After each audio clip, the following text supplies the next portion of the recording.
بسم الله الرحمن الرحيم عن ابن عمر رضي الله تعالى عنهما قال قال رسول الله صلى الله تعالى عليه وسلم الحسن والحسين هما ريحانتاي من الدنيا رواہ البخاری۔ نبی کریم صلی اللہ علیہ وسلم نے ارشاد فرمایا، حسن اور حسین یہ دونوں میری دنیا کے پھول ہیں۔ دوستو،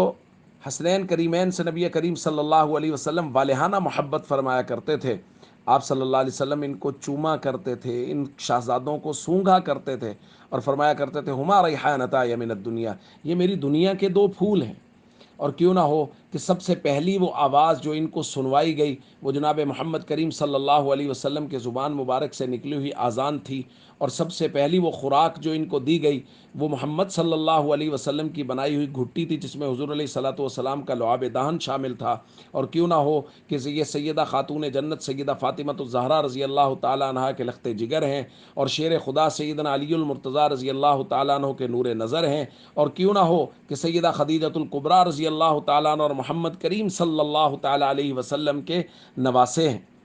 اور بے شمار فضائل کتب احادیث میں صحابہ کرام نے اہل بیت کے اور خاص طور پہ حسنین کریمین رضی اللہ تعالیٰ عنہما کے بیان فرمائے ہیں، اور یہ فضائل صحابہ بیان کر کے بتا رہے ہیں۔ محرم الحرام میں بعض مجلسوں کی آڑ میں بہت سارے لوگ صحابہ اور اہل بیت کے درمیان میں غلط فہمیاں اور دشمنیاں بیان کرنے کی کوشش کرتے ہیں۔ اب آج کی روایت کو دیکھ لیجئے، نبی کریم صلی اللہ علیہ وسلم کی اس روایت کو بیان کرنے والے ابن عمر ہیں رضی اللہ تعالیٰ عنہما، جو ایک صحابی ہیں جن کے والد پر نعوذ باللہ بہت سے دجال اور کذاب لوگ یہ الزام لگاتے ہیں کہ انہوں نے اہل بیت پہ بڑے مظالم کیے۔ تو اگر ان کے درمیان میں دشمنیاں تھیں اور اہل بیت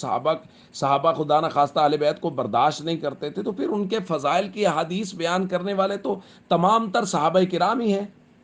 تو اس لیے ان دجال اور کذاب لوگوں سے بچیں، اور ان کی مجالس سے بچیں، اور ان کی دجالیت سے بچیں، اور ہمیشہ صحابہ اور اہل بیت کو قرآن کے آئینے میں دیکھیں، سمجھیں کہ قرآن کریم نے صحابہ اور اہل بیت کے بارے میں کیا بیان کیا ہے۔ قرآن کہتا ہے رحماء بینہم، یہ تمام کے تمام لوگ آپس میں رحم دل ہیں، محبت کرنے والے، پیار کرنے والے لوگ ہیں۔